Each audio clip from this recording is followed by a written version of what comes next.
પ્રતિમાને હારારોપણ કરવામાં આવ્યું। ભુજ નગરપતિ મહારાવ શ્રીના નામથી અજાણ।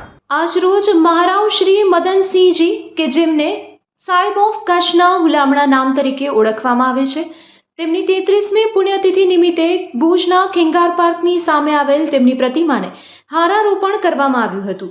આ તકે નગરપાલિકાના પદાધિકારીઓ સહિત મહારાવ શ્રીના પૌત્ર સાહેબ પણ હાજર રહ્યા હતા અને તેમના દ્વારા મહારાવ શ્રી દ્વારા કરવામાં આવેલા કામોને વાગોળવામાં આવ્યા હતા। આવો આ અંગે વધારે સાંભળીએ મહારાવ મદનસિંહજીના પૌત્ર સાહેબ તેમજ ભુજ નગરપાલિકા અધ્યક્ષ રશ્મિબેન સોલંકીના શબ્દોમાં। આજે 33મી પૂર્ણતિથિ છે મારા દાદા બાપુની, મહારાવ શ્રી મદનસિંહજીની, અને હું એમનો પોતરો છું અને ખૂબ ખૂબ ગર્વ છે કે હું એમનો વંશજ છું અને મારા બે દીકરા હાજર છે મારી ભેગા। આજે પૂજનીય છે કેમ કે ઘણું બધું એમને બલિદાન દીધું છે સમાજ માટે અને દેશ માટે।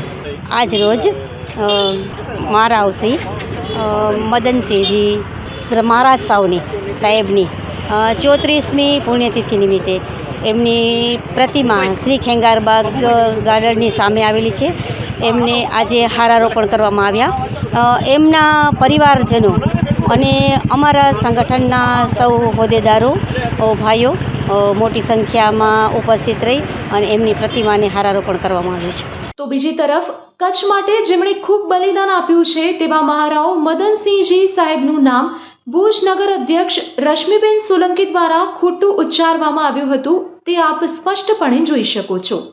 આજરોજ અંતિમ મહારાવ શ્રી